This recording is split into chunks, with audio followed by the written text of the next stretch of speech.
Subscription के button को दबाइए और बेल आइकन पर क्लिक कीजिए ताकि आपको तमाम वीडियोस फौरन मिलती रहें और वीडियो पसंद आने की सूरत में इसे लाइक, शेयर और कमेंट करना मत भूलिए।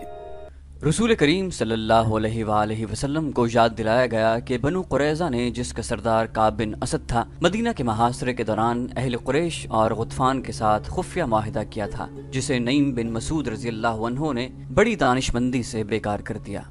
ये वाक़या भी 2-4 रोज़ पहले का था, जिसमें रसूल करीम सल्लल्लाहु अलैहि वसल्लम की फूफी हज़रत सफ़िया रज़ी अल्लाह अन्हा उन्होंने एक यहूदी मुखबर को कत्ल किया था। ये मुखबर उस छोटे से कले में दाखिल होने का रास्ता देख रहा था जिसमें मुसलमानों की औरतें और उनके बच्चों को रखा गया था। उस यहूदी ने एक औरत को अपने मुकाबले में देखकर बड़े रोब और घमंड से कहा था कि वो यहूदी है और मुखबरी के लिए आया है। हजरत सफिया रजी अल्लाह अन्हा ने उसकी तलवार का मुकाबला डंडे से किया और उसे हलाक कर दिया। खुदा की कसम, किसी सहाबी ने ललकार कर कहा, इन यहूदियों पर एतबार करना और इनकी बदअहदी पर इन्हें बख्श देना ऐसा ही है जैसे अपने खंजर अपने ही दिल में उतार लिया जाए। अब्दुल्लाह बिन मोहम्मद बिन अस्मा और नाफे हजरत इब्ने उमर रज़ी अल्लाह अन्हु के हवाले से रिवायत करते हैं कि मारका खंदक के खात्मे पर रसूल अकरम सल्लल्लाहु अलैहि वसल्लम ने फरमाया, तुम में हर कोई नमाज असर बनु कुरैज़ा के पास पहुँच कर पढ़े।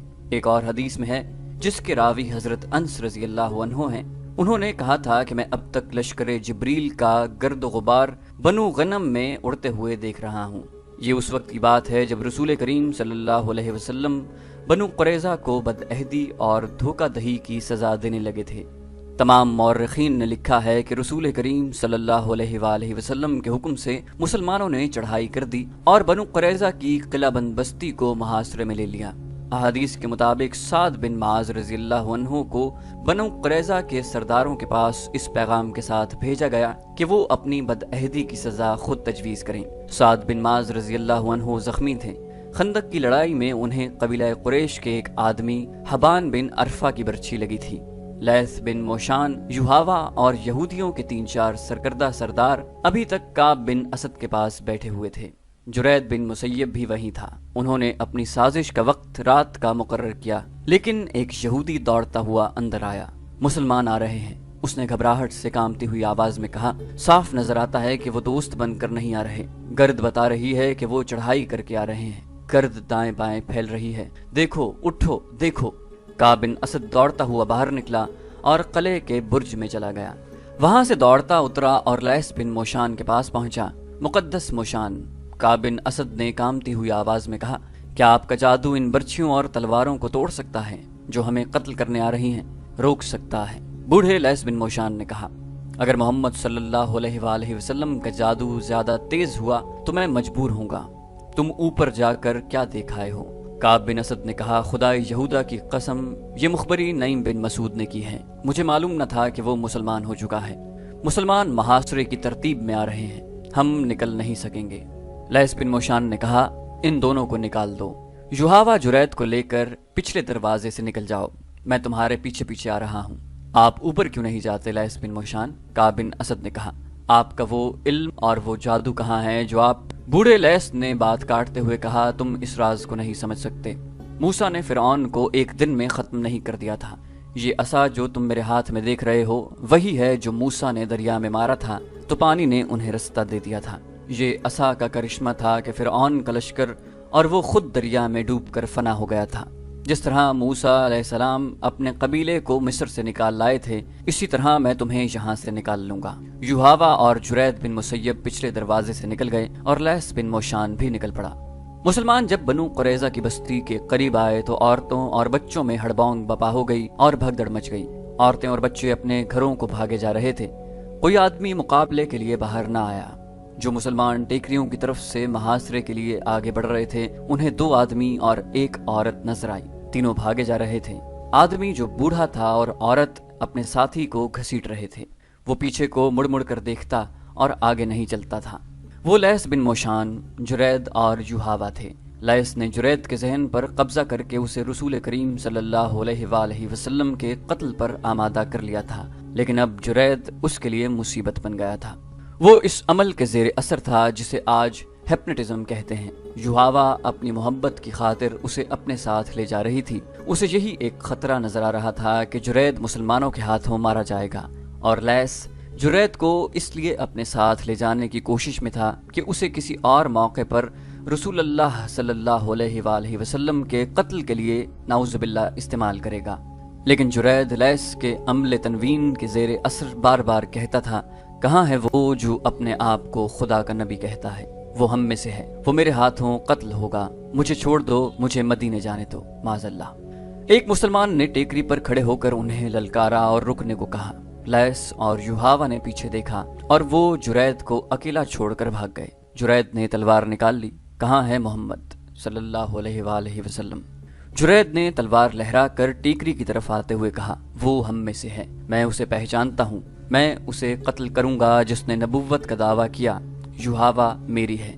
وہ للکارتا آ رہا تھا، یوحاوا ہبل اور عزا سے زیادہ مقدس ہے، سامنے لاؤ اپنے نبی کو۔ کون مسلمان اپنے اللہ کے رسول صلی اللہ علیہ وآلہ وسلم کی اتنی توہین برداشت کرتا؟ جس مسلمان نے ان تینوں کو للکارا تھا اس نے کمان میں تیر ڈالا اور دوسرے لمحے یہ تیر جرید بن مسیب کی دائیں آنکھ میں اتر کر کھوپڑی کے دور اندر تک جا چکا تھا۔ جرید کے ایک ہاتھ میں تلوار تھی، اس کا دوسرا ہاتھ دائیں آنکھ پر چلا گیا اور اس نے تیر کو پکڑ لیا۔ وہ رک گیا، اس کا جسم ڈولا، پھر اس کے گھٹنے زمین سے جا لگے۔ اس کا وہ ہاتھ جس میں تلوار تھی اس طرح زمین سے لگا کہ تلوار کی نوک اوپر کو تھی۔ جرید بڑی زور سے آگے کو گرا، تلوار کی نوک اس کی شہرگ میں اتر گئی، وہ ذرا سا تڑپا اور ہمیشہ کے لیے بے حس و حرکت ہو گیا۔ سعد بن معاذ رضی اللہ عنہ جو زخمی تھے کعب بن اسد کے دروازے پر جا رکے۔ کعب نے غلام کو بھیجنے کی بجائے خود دروازہ کھولا۔ بنو قریظہ کے سردار سعد بن معاذ رضی اللہ عنہ نے کہا، تیرے قبیلے کے بچے نے دیکھ لیا ہے کہ تیری بستی ہمارے گھیرے میں ہے، کیا تو کہہ سکتا ہے کہ تو نے وہ گناہ نہیں کیا جس کی سزا آج تیرے پورے قبیلے کو ملے گی؟ کیا تو نے سوچا نہیں تھا کہ بد عہدی کی سزا کیا ہے؟ کعب بن اسد نے ہارے ہوئے لہجے میں کہا، مجھے انکار نہیں، لیکن میں نے وہ گناہ کیا نہیں جو ابو سفیان مجھ سے کروانا چاہتا تھا، اس لیے نہیں کیا کہ تو اس سے یرغمال میں اونچے خاندانوں کے آدمی مانگتا تھا۔ سعد رضی اللہ عنہ بن معاذ نے کہا، اس سے پہلے تو نے اسے کہہ دیا تھا کہ تیرا قبیلہ مدینہ کے ان مکانوں پر شب خون مارے گا جس میں ہماری عورتیں اور بچے تھے۔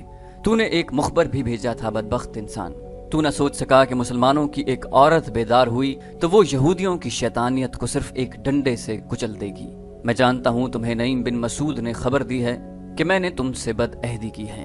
کعب بن اسد نے شکست خوردہ آواز میں کہا، تم یہ جان لو کہ یہ خبر غلط نہیں، میں نے جو کچھ کیا وہ اپنے قبیلے کی سلامتی کے لیے کیا تھا، اب اپنے قبیلے کے لیے سزا خود ہی مقرر کر لو۔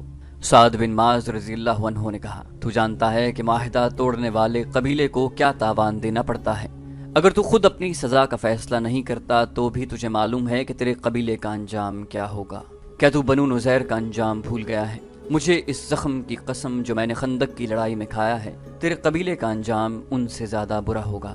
ہاں سعد، کعب بن اسد نے کہا، میں جانتا ہوں میرے قبیلے کا انجام کیا ہوگا، ہمارے بچے اور ہماری عورتیں بھی ختم ہو جائیں گی۔ میرا فیصلہ ہے کہ معاہدے کے مطابق میرے قبیلے کے تمام مردوں کو قتل کر دو اور ہماری عورتوں اور بچوں کو اپنے ساتھ لے جاؤ، وہ زندہ تو رہیں گے۔ سعد بن معاذ رضی اللہ عنہ نے کہا، صرف زندہ نہیں رہیں گے، وہ خدا کے سچے نبی صلی اللہ علیہ وسلم کی رحمت کی بدولت باعزت زندگی بسر کریں گے، اپنے تمام آدمیوں کو باہر نکالو۔ سعد بن معاذ رضی اللہ عنہ واپس آ گئے۔ یا رسول اللہ صلی اللہ علیہ وآلہ وسلم، انہوں نے رسول کریم سے کہا، بنو قریظہ نے اپنی سزا خود مقرر کی ہے، ان میں جو آدمی لڑنے کے قابل ہیں انہیں قتل کر دیا جائے اور عورتوں، بچوں اور بوڑھوں کو اپنی تحویل میں لے لیا جائے۔ سب نے دیکھا کہ بنو قریظہ کے لوگ قلعے سے باہر آ رہے تھے، محاصرے میں سے کسی کو بھاگ نکلنے کا موقع نہ ملا۔ مورخوں نے لکھا ہے کہ یہودیوں کی تاریخ فتنہ و فساد اور بد عہدی سے بھری پڑی ہے، اسے خدا کی دھتکاری ہوئی قوم کہا گیا ہے۔ ان کے ساتھ جس نے بھی نرمی برتی اسے یہودیوں نے نقصان پہنچایا، چنانچہ بنو قریظہ کو بخش دینا بڑی خطرناک حماقت تھی۔ مسلمانوں نے اس قبیلے کے ایسے تمام آدمیوں کو قتل کر دیا جو لڑنے کے قابل تھے اور بوڑھوں، عورتوں اور بچوں کو اپنی تحویل میں لے لیا۔ دو مورخین نے لکھا ہے کہ رسول کریم صلی اللہ علیہ وسلم نے بنو قریظہ پر فوج کشی کی تو یہودیوں نے بڑا سخت مقابلہ کیا۔ مسلمانوں نے 25 روز بنو قریظہ کو محاصرے میں لے رکھا۔ آخر یہودیوں نے رسول کریم صلی اللہ علیہ وسلم کو پیغام بھیجا کہ سعد بن معاذ کو ان کے پاس صلح کی شرائط طے کرنے کے لیے بھیجا جائے۔ چنانچہ سعد بن معاذ رضی اللہ عنہ گئے اور یہ فیصلہ کر کے آئے کہ بنو قریظہ کے آدمیوں کو قتل کر دیا جائے اور ان کی عورتوں اور بچوں کو مال غنیمت میں لے لیا جائے۔ जिन यहूदियों को कत्ल किया गया उनकी तादाद 400 थी। ज्यादातर मौरखों ने लिखा है कि बनु कुरैज़ा ने मुकाबला नहीं किया और अपने किए की सजा पाने के लिए किले से निकल आए। मदीना में यहूदियों के कत्ले आम के साथ ये जिक्र दिलचस्पी से खाली न होगा कि इससे पहले मुसलमानों ने यहूदियों के 2 कबीलों बनु नुज़ैर और बनु कैनकाह को ऐसी ही बदअहदी और फितना परदाजी पर ऐसी ही सजा दी थी। इन कबीलों के बचे कुछ यहूदी शाम को भाग गए थे। शाम में ईरानियों की हुकूमत थी। एक ईसाई बादशाह हरकल ने हमला करके शाम पर कब्जा कर लिया। यहूदियों ने उसके साथ भी बदअहदी की। इधर मदीना में मुसलमान बनु कुरैज़ा को कत्ल कर रहे थे, उधर हरकल बनु नुज़ैर और बनु कैनकाह का कत्लेआम कर रहा था। एक हदीस है जो हजरत आयशा रज़ियल्लाहु अन्हा के हवाले से हशाम बिन उर्वा ने बयान किया है कि साद बिन माज के फैसले को रसूल करीम सल्लल्लाहु अलैहि वसल्लम ने कबूल फरमा लिया और बनु कुरैज़ा के यहूदियों को कत्ल कर दिया गया था। हशाम बिन उर्वा ने यह भी कहा है कि उनके वालिद बुजुर्गवार ने उन्हें ये वाक़या सुनाया था कि साद बिन माज को सीने में बर्छी लगी थी।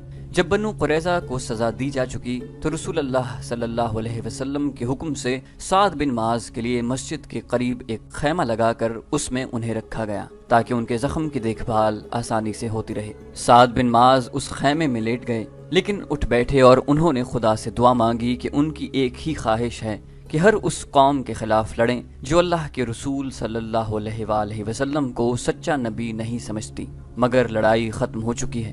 उन्होंने खुदा से इल्तिजा की कि अगर मेरे नसीब में कोई और लड़ाई लड़नी है तो मुझे उसमें शरीक होने के लिए जिंदगी अता फरमा।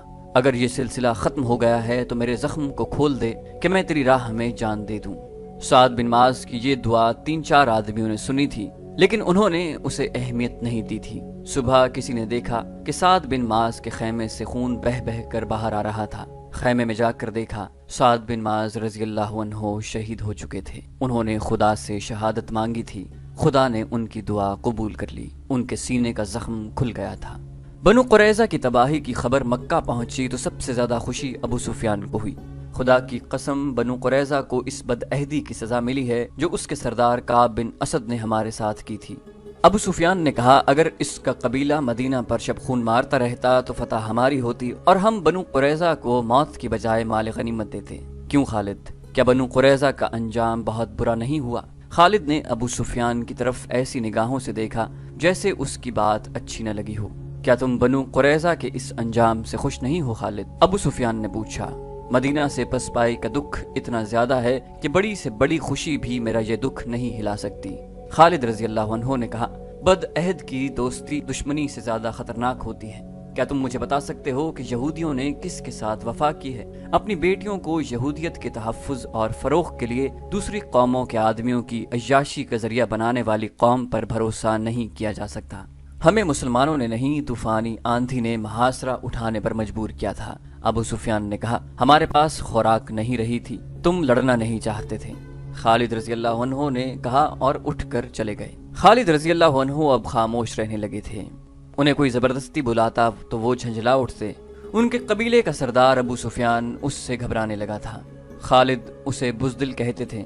खालिद ने अपने आप से अहद कर रखा था कि वो मुसलमानों को शिकस्त देंगे, लेकिन उसे जब मैदान जंग में मुसलमानों की जंगी चालें और उनका जज्बा याद आता था तो वो दिल ही दिल में रसूल अकरम सल्लल्लाहु अलैहि वसल्लम को खिराज तहसीन पेश करते।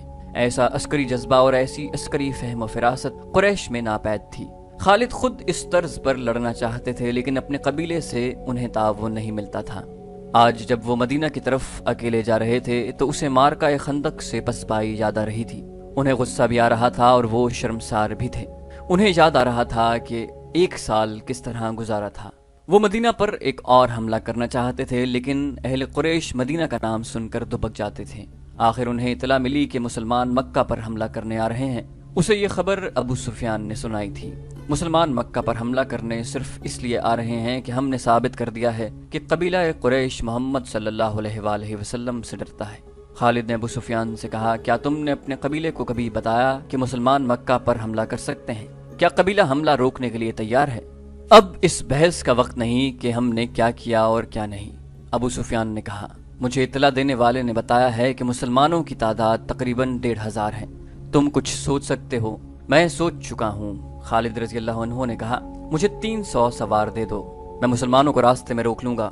मैं कुरल गैम की पहाड़ियों में घात लगाऊंगा, वो उसी दर्रे से गुजर कर आएंगे, मैं उन्हें इन पहाड़ियों में बखेर कर मारूंगा। तुम जितने सवार चाहो ले लो, अबू सुफियान ने कहा, और फौरन रवाना हो जाओ, ऐसा ना हो कि वो दर्रे से गुजर आएं। खालिद को आज याद आ रहा था कि इस खबर ने उसके जिस्म में नई रूह फूंक दी थी। उसने उसी रोज 300 सवार तैयार कर लिए थे। मुसलमानों की तादाद 1400 थी। इनमें ज्यादातर नफरी प्यादा थी। खालिद खुश था कि अपने सवारों की क़यादत उसके हाथ में है। अब अबू सुफियान उसके सर पर सवार नहीं था, सब फैसले उसे खुद करने थे। वो मुसलमानों को फैसला कुन शिकस्त देने के लिए रवाना हो गया। खालिद कुछ देर आराम करके और घोड़े को पानी पिलाकर चल पड़े। उसने घोड़े को थकने न दिया। मक्का से घोड़ा आराम आराम से चलता आया था। खालिद बड़ी मजबूत शख्सियत का आदमी था। खालिद रज़ी अल्लाह अन्हु बड़ी मजबूत शख्सियत के आदमी थे। उनके जहन में ख्वाहिशें कम और इरादे ज्यादा हुआ करते थे।